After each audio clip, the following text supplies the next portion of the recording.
Welcome back to Human Resource Management. This is Sean Watts. There's our contact details. We have the teaching team. There's several people in our group. Some of them may make themselves known. Some of them won't. We've talked about the functions. We've talked about many different activities you can do in the class. And we left off last time after we were talking about diversity. And diversity is very, very valuable, but sometimes it might be hard to manage. We're starting to talk about how to manage the regulations of these details. So I'm going to get into this. Organizations obviously face many new regulations for human resource management. With coronavirus, this is 2021, 2022, there are people with companies all over the planet, but whereas in the past, a company usually only worried and they only thought about following regulations and laws in your city. The difference now is you're now working possibly without a home base. You're possibly working online with no real center building. And you're probably working with people that are online in many different countries. So how do you follow those laws? How do you follow those regulations? How do you make sure you understand the people in other areas have created laws and regulations following their culture and their values? But each culture, each value could be different. So what do you need to do? We need to obviously check the environment, check for everybody to have proper safety and health and equal employment opportunities and pension reform, quality of work life. But understand that, for example, safety in some places may be considered very, very different. Some places may only think of safety as you have enough food to survive the next 24 hours, versus other people see if there's a little bit of water or snow that's falling on the sidewalk, that can be a super dangerous health and safety hazard and create a big protest. So how do you manage that? How is that manage? And then the equal employment opportunity. Should you be focusing on employment just in your city, in your province, in your state, in your country, when you could be hiring anybody anywhere? Pension. The idea of I'm from Canada originally, and some research says that Canadians almost, maybe it's a joke, almost as soon as you're in middle school, you start planning for your 100 years of life.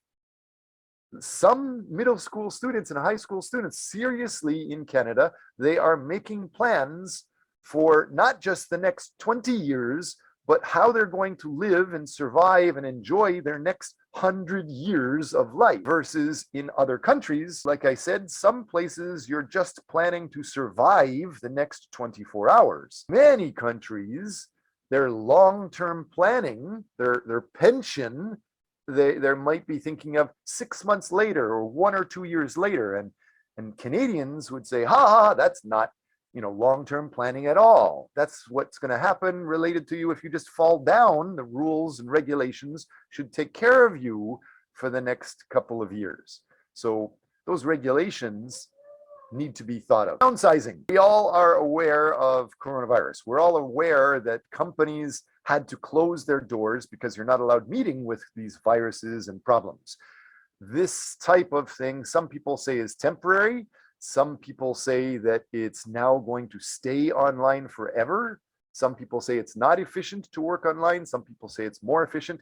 I'm not saying what's right or wrong, but there is an issue of companies needing to downsize. So laying off large numbers of employees. How do you deal with that? And the idea of outsourcing. Huge changes now. Subcontracting work to an outside company or an outside person specialized in that particular type of work. Before I get in, can I check, did I talk to Tobias yet? Tobias, what does outsizing mean to you and how is that changing today? Outsourcing? Sure, yes. I think that's like if you give jobs to people that are like living in another part of the world, like not in the same country as you maybe have your head office or something like that, or your headquarter, and you just choose a region in the world where the conditions for the work that you want to have done, where the conditions are best. So like if you need like a product that's very intensive on labor, you like choose a place where labor is pretty cheap, or stuff like that. Or if you need something special, like special resources or something like that, and there are only people in some parts of the world who can do stuff like that, you just give the jobs to them, and they are anywhere in the country, in the world. So I think of that. Absolutely. But again, well, I'm talking to the Generation Z, the Millennium crowd. You're the younger generation. And that, what you just said, is absolutely correct for the younger generation. But what happened 5 years ago when people didn't know you could hire people online? You do know that outsourcing still happened, right? There are lots of companies that for some reason, for example, a big customer walks up to you, like Bill Gates walks up to your company and he says, I want 1 million of your products starting next month. Then that company, you don't have enough capacity to create that, but you don't want to say no. So you hire other people in your same city or your same area or the same country to help you also grow that business, right? So outsourcing is absolutely online, but it's also the traditional form locally. So it's to help you grow for sure. And as you were just saying, outsourcing is increasingly helping to collaborate with downsizing. What is one of the most expensive parts of a company? What is one of the most expensive parts of any business? Zachary Lefebvre, can you guess what are usually in almost any business in the world, what's almost the most expensive expense? The equipment, the rent, the electricity, staffing. I guess in France, it's maybe the taxes that I don't know. Okay, good guess. It could be the taxes. So in usual reality, no matter what you're creating, a lot of people identify the biggest expense is your staff, the people you pay. Even if you have a $20,000 or $100,000, much more than that. I had friends. I have a friend that he is an executive in a bank, and he gets paid crazy high pay. But as part of his compensation, you have monthly pay, plus you have many other details, many other perks, many other benefits. One of the small benefits you guys know is like health insurance, or maybe they give you training or a uniform. Well, part of his benefit is they get free housing. Well, the company was paying $53,000 every month just for his house. So $53,000 a month just for that. So that's just an excuse to show you some companies, many companies, their staff is the biggest expense. So when you have a hard time or a downtime, you want to downsize, when you want to make your business safer, many times the first thing they look at is who can they fire first? Who can they lay off first? How can they reduce their expenses? And the people is what big companies look at first. So yes, outsourcing, they are laying off. Usually the oldest people have the highest pay and the biggest perks, like that $53,000 a month housing benefit. Wow, he also paid, that company paid $2,000 a month, even in hot June, July, August, September, when it was super hot. The company paid $2,000 a month just for firewood and firewood management every month. Of course, in the winter time, it was nice to have as an option. Anyway, it's crazy. Sometimes staffing is crazy expensive, and you should just know that it's the most important part of any business. You need to know how to manage it, know how to treat it, know that some companies look to staffing to cut costs quickly. Be aware of that. And so right sizing is related to that, continuous and proactive assessment of your mission critical work and your staffing requirements. Re-engineering, that idea of rethinking and radical redesign of the business processes to achieve dramatic improvements in cost, quality services, and speed. I thought that was interesting. All of you have an interest in Korea, and you should be aware that Korea back in the 1960s and 70s had almost nothing. Most families in the country could not afford shoes. Most families in Korea could not afford one bowl of rice a day back in, I think, 1963 and 1970s. Obviously, it's changed. It's grown a lot. Up until 1997, 1998, Korea grew so fast that it was involved in the Asian financial crisis, where Korea had huge bills to pay. They were expanding billions and billions of dollars trying to do sales in Europe or sales in India. The government would pay companies to try to export to these areas to get richer. And then the IMF came, Asian financial crisis came, and everybody had to pay the bills back immediately. And so the government was supported by Samsung. They were supported by Daewoo. That was good. Daewoo was supporting the other political candidates. So Daewoo was, guess what? You're chopped up. You're dead. You have to pay your bills back tomorrow, which is impossible. So Daewoo was dissolved. And that was re-engineering. Most of the country had to be re-engineered. And it's really interesting how that gets done. So I'd like you guys to just think in detail. Every situation, every person, every country, every company, they're all different. There's no one right answer. You need to check those details to get into. But as we identified earlier today, outsourcing and human resource management with AI is increasingly important. Please make sure you're aware of those details. Talking about technological and managerial changes within companies.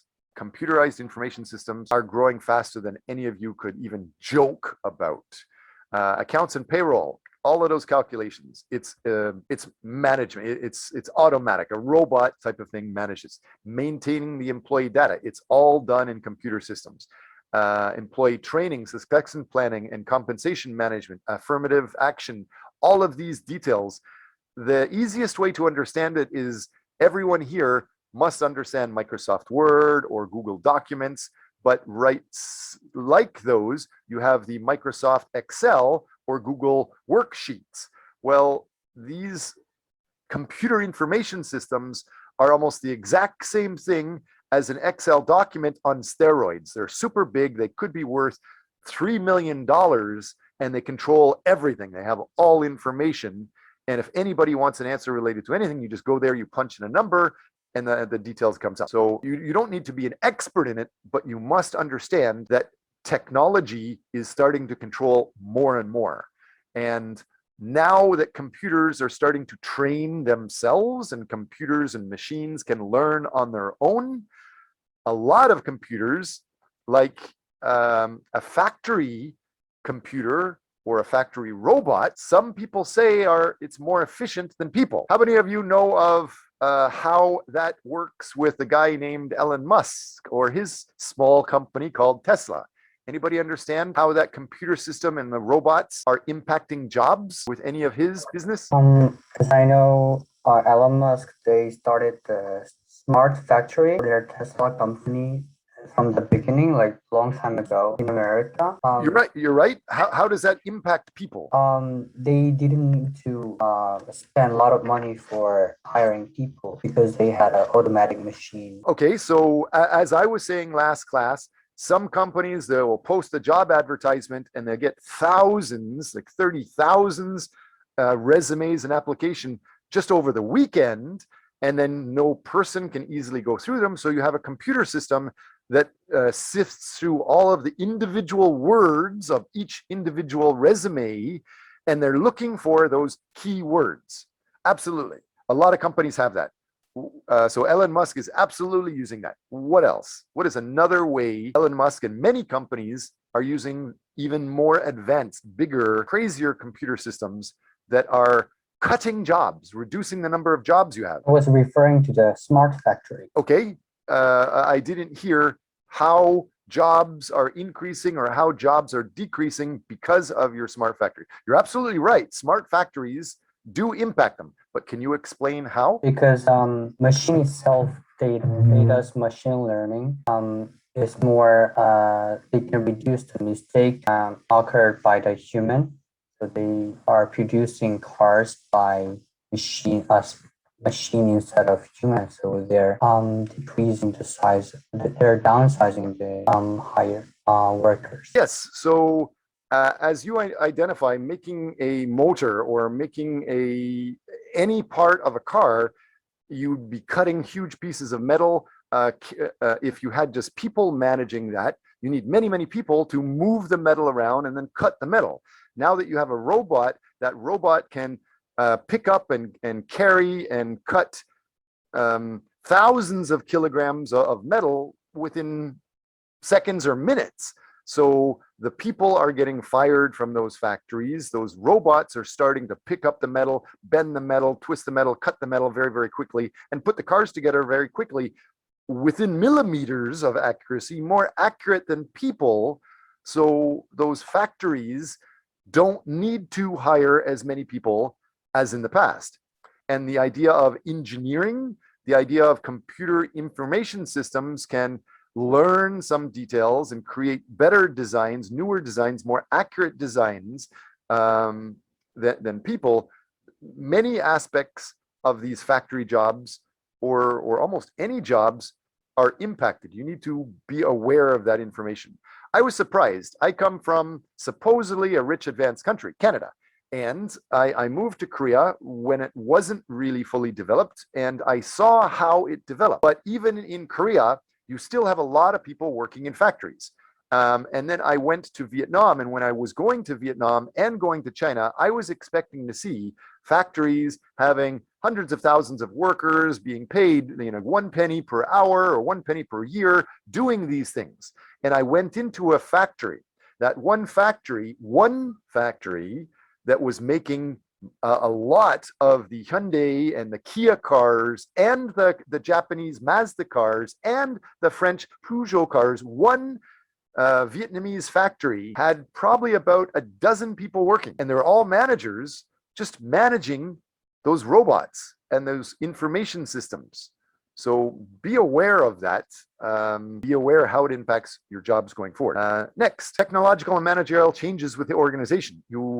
We've already started to talk about electronic human resources. We've talked about conducting HR functions, transactions using the internet. We could talk about the idea of global hiring, outsourcing, key topics. Can one of you talk to me about these keywords? I am showing here Odesk, Freelancer, Upwork, Fiverr. Anybody talk about or define what that is? Yes, Professor. It is popular freelancing site.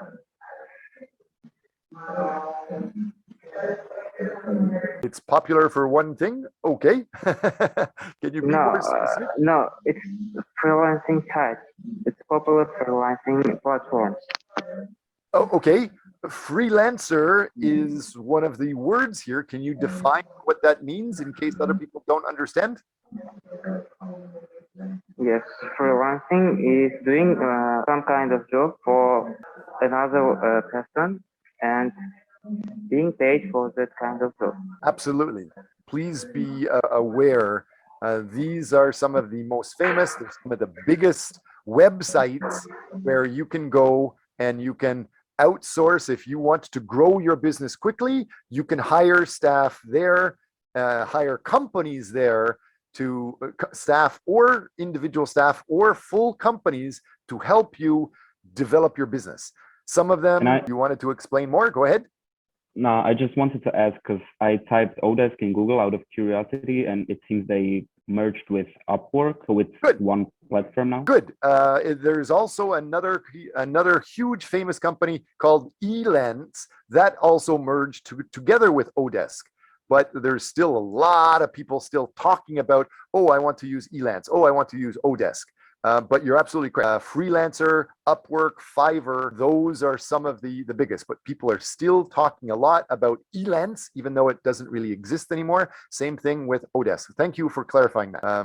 Good, but the point is, make sure you're all aware that you should all probably have your resume in those sites and be looking for jobs in those sites, or looking for internships in those sites, or looking for people to survey perhaps in those sites. Just like what is another one that might be more famous, but it's not talked about by young university students very much, and it's definitely not talked about by high school students or younger people. You all know of Facebook. I'm not talking about Facebook or the Facebook jobs that's developing yet. I'm talking about the business version of Facebook. Anybody know what is the business equivalent of Facebook, where you can chit chat and mingle with other people just for work? Yes, I think it's LinkedIn.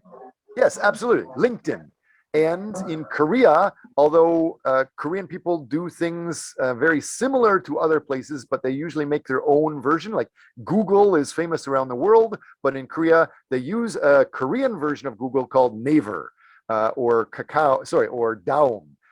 And same thing with LinkedIn in Korea, they call the same thing called Linked Now. So yes, make sure you're also aware of your LinkedIn profile and have your resume started there, because the longer you're in that system, when you do apply for a job in the future, they will check. And if you just started there, they're going to think, oh, you don't have much experience, even if your resume says you have a lot.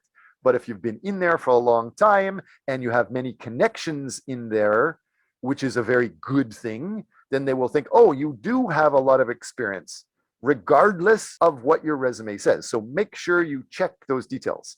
I'd like to put you guys into because I think this is so important, I'd like to put you guys into groups to just talk about this and identify each group. If I put you into 3 different groups, can your group find a way that your group could use that Freelancer or Upwork or Fiverr or the LinkedIn site to benefit you in our class in the next 3 months? So Jimok Jo, do you understand the question? Maybe Jimok Jo is not in class. What about Moon Jungho? Are you in class today? Do you understand? Actually, can you please repeat again? I couldn't really understand it. So what about Guillaume Leca? Can you repeat the task that you should do in the group soon? Sorry, but I don't understand. Good. Yeah. So there's 3 people there. Please make sure you understand. You're the boss. If you don't understand what I'm saying, ask. And at the same time, if you think I'm talking about something boring, tell me, let's go to the next thing. So this is incredibly important. You need to understand how Freelancer, Upwork, Fiverr, and LinkedIn can impact you today and can make you a better future in the future tomorrow. So you will all be put into groups. I'm going to break up our class and put you into breakup rooms, and you need to talk with your classmates in that group about any way you can find an example to use those systems now during class, during our semester. And then after you have this for 3 minutes, come back out of the group and share that information with the class. So Zephyr Geoffroy, can you repeat what I just said, please? Yes, if I well understand, we're gonna be in little group and we need to share our personal information and to understand what key topics is. Yeah, okay. So the key topic in your group, you need to check LinkedIn, which is LinkedIn. So just check that LinkedIn website, check the Freelancer website, check the Upwork website or the Fiverr website, or if you already know of them, talk together in the group and find what is the best example of how you could, a student, any student in class, how one student in class could use those during this semester. Okay. To make a better future for you. Okay. Any questions before I break up our class into these groups? As soon as I break you up, you might not be able to easily see me. You can send text messages. No, going once, no questions. So I'm going to say maybe 3 breakout rooms.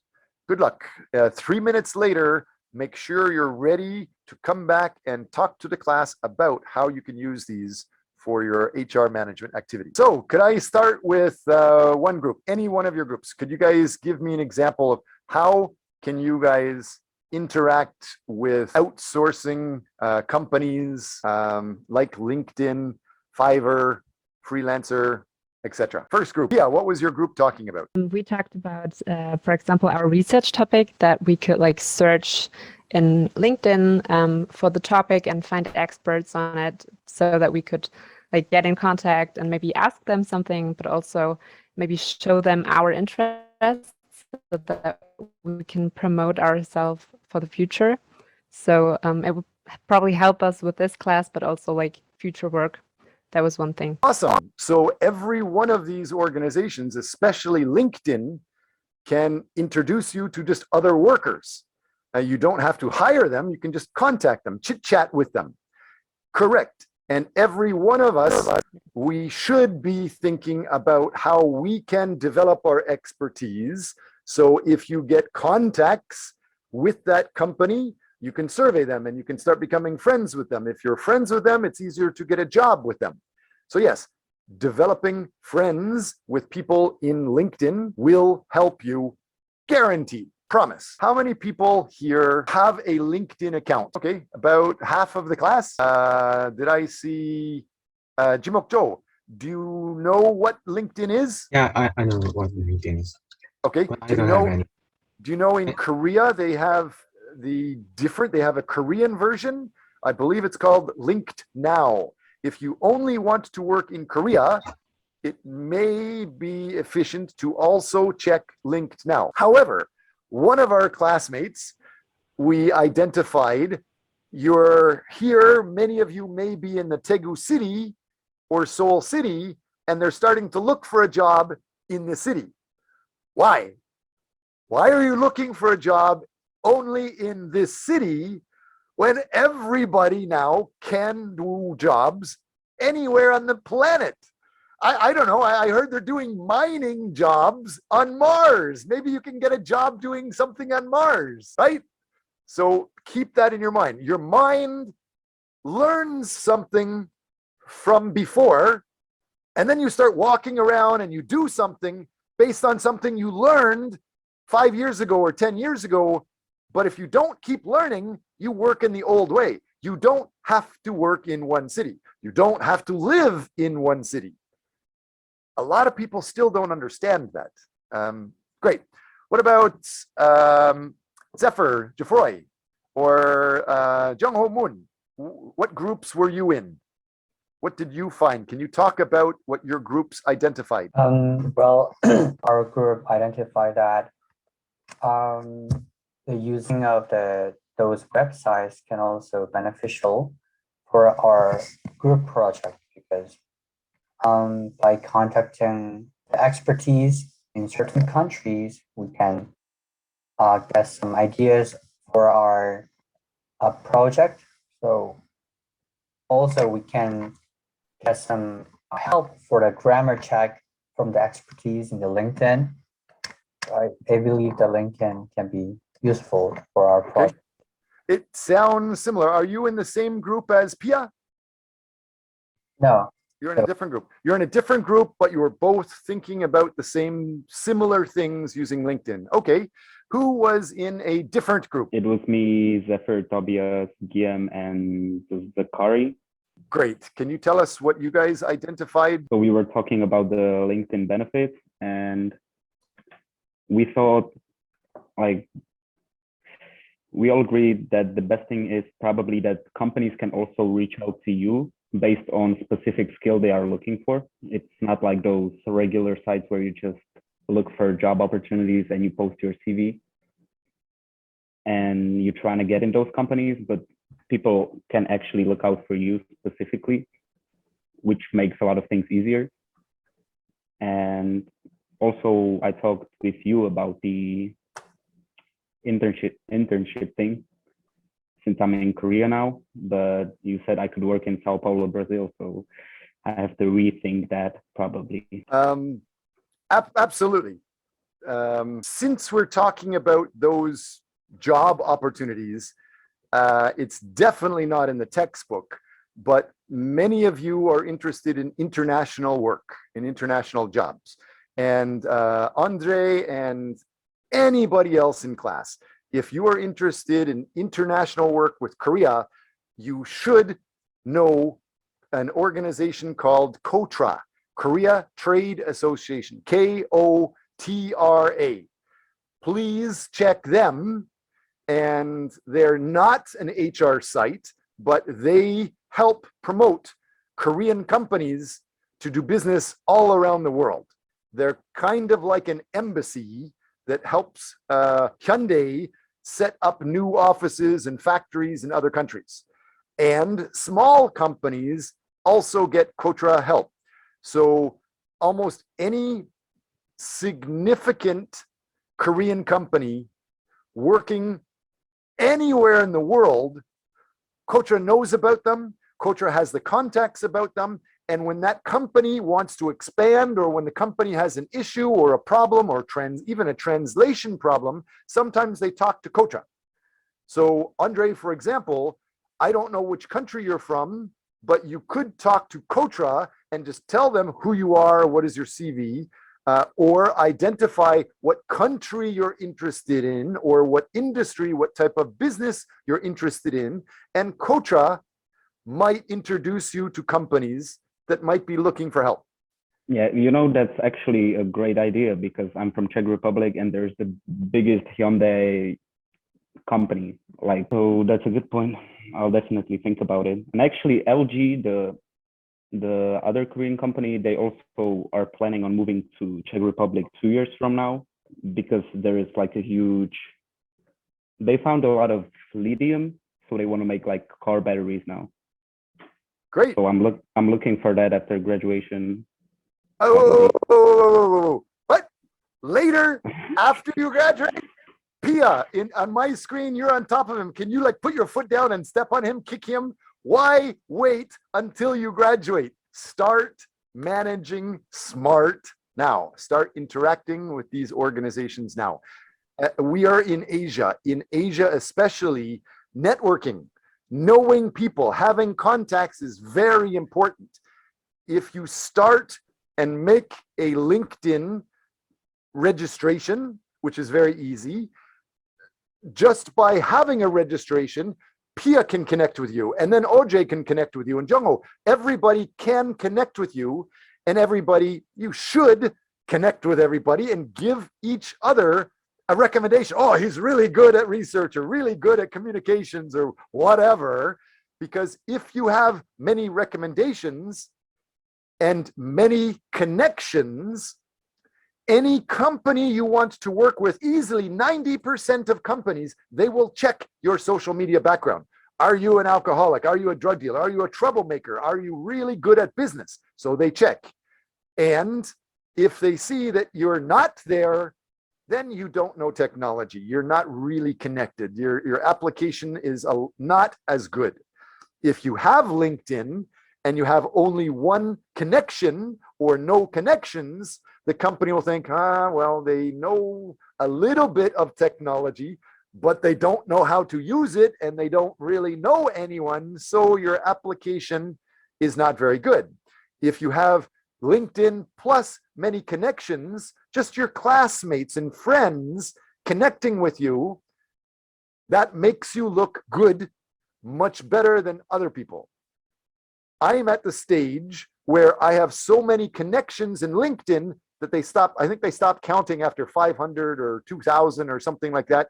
And so companies have been contacting me asking if I will do jobs a lot of the time. Actually, even criminals are contacting me because they think I'm famous, trying to connect. But be aware of those details. Work with LinkedIn. What about the next? Lucas, can you talk about the idea of the other outsourcing sites? Freelancer, Fiverr, or Upwork. Can you talk about those? Do you know anything about? I don't have very much experience with these kind of websites, so I can't really talk about it, but I think you can like have like a profile where people can read about your skills and you can promote yourself for yeah, what you're capable of doing. The companies can go and get in contact with you, or you get in contact with companies to get a job all around the world. Absolutely. So all of you, please, I suggest please make your own registration in the LinkedIn profile, in the Freelancer, in Upwork and Fiverr. You should not have to pay to register with those. They should be free. And I'm not telling you to use them, but I am telling you to learn about them. Maybe you can hire somebody in Freelancer to help you research your project and pay them. If you're rich and they're very, very good, you can pay them lots of money for very good research. Or if you're not very rich, you can find somebody that can help with research for a very low price and still help you do better. So please check those things out. Same thing for editing, same thing for spell check or the grammar or the proposals, or find somebody to help you find a list of companies you might want to work for. Please be aware of how that works. Let's go on to the next aspect. So we've talked a lot about electronic human resource management systems. That is increasingly being related to the freelancer, the Upwork, the outsourcing sites that we talked about, the web-based HR systems, the idea that some companies used to have a big office with many staff in their company managing HR, but increasingly that is being outsourced and other people are helping them with it, or they're online and maybe they have one expert HR manager managing several different companies. That could be a thing. So technological managerial changes. Telecommuting is also another big deal. Some people will not just work at a desk, they will work by phone, or they will work back and forth as they drive back and forth to a company, or while they're at home, they will do the work from outside the office, especially with coronavirus. Working at home by using electronic link up with central office, working online, such as a freelancer or outsourcing for online jobs. Empowerment, a form of decentralization. In Asia, centralization is a very important word. What does centralization mean, and what does decentralization mean? In Canada, for example, and especially in the Scandinavian countries, like Norway, Finland, those countries, the information is just shared. Anybody can have the information. This person has his information, this person has his information, and they can all access each other's information. But here in Asia, a lot of companies, they will put all of the information into the hierarchy. The higher you are in the hierarchy, the higher you are as an executive in management, the more you control the information, and you don't share it with other people. That is starting to change, but it's still popular here. So they're starting, many people, because we know we can work online, they're starting to have decentralization. They're starting to give this job to this company to manage for you. Or like Hyundai is getting the Vietnamese factory to make the factory cars for them in Vietnam and possibly soon in Czech. So that decentralization helps them be more efficient, and they still make the same cars. They still make the same business. So that idea of decentralization, it also is important because it gives subordinates more authority to control what you're doing. In that Vietnamese factory, even though Hyundai and Kia control the cars, that Vietnamese manager and the Vietnamese factory owner control what happens inside there. So be aware of that. You can get more power. Some people, a lot of people don't seem to understand that almost everybody in the world, they think, okay, I want to get a job working in a big company that I'm going to work at for the rest of my life. that sounds good. It sounds like it's a big paycheck. They're going to get lots of money and they're going to be comfortable for the rest of their life. That worked in the 70s and 80s and 90s. It was popular. In Japan, it was famous for lifelong jobs, but that is very quickly disappearing. And it would be a good idea to think about how, if you are your age, if you're a young student and you have 50 more years or 70 more years of work before you retire, are you ready to get a factory job or an office job and have one boss over you every day, Monday to Friday, 8 days, 8 hours a day, 50 weeks a year, telling you the same thing? Some millennials, some Gen Z, they think they don't want to have that one same job and the one same boss every day except 2 weeks of vacation. So they're starting to think of their own empowerment. How can you get your own job? Like we identified, Hyundai makes cars, but Hyundai makes cars with decentralization. They get somebody in Vietnam to actually make them, or somebody in the Czech Republic to make them. So start identifying how you could work with that.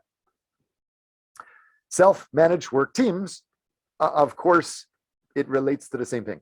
Groups of peers responsible for a particular task or area. Several of you are in our class, and I have put you into groups. Some of you can work well. Some of you find it a very big challenge. Whatever you think, whether you like it or not, suck it up. Do it. If you want to be successful, you have to learn how to manage other people. You have to learn how to work with other people. You have to learn what is your style of work and what is the other style of work around you. An easy way to do that is the MBTI or the Jung Typology Test or the humanmetrics.com. Can anybody tell me what is that MBTI? What is humanmetrics.com? What is the Carl Jung? Anybody remember? I introduced it during the class requirements. Yes, the MBTI is the personality test, like 16 personalities. And if you're able to like identify who you're working or talking with, it should be easier for you to know how to handle this person or like talk to this person. Absolutely. That's the bare minimum. It's not just a personality test, but it's also a character test. And that test has been around for a long, long, long time. It's also identified characters of jobs. So each job, they identify what characters are a best match for it or the best fit for it. So you should identify your character for sure from that program and identify what jobs match your character. That's another thing. But they also identify how your character learns best, how you speak and communicate best, and they identify how you can best date, how you can best interact with other characters, what other characters best match you, and at work. When you have a boss or other important characters, some people say if you want to do well in a job as a student, get a job, kiss the ass of the boss will like you and he will give you a promotion. Well, some people don't like the words kissing ass. Some people don't like the idea of sucking up to the boss. But if you have a good relationship and a good connection with them, it does help. Whether you like it or not, whether it's right or wrong, it's a reality. So if you understand your personality and character style, and then you identify the boss's character style and how he likes to communicate and how you like to communicate, they will tell you how best to interact.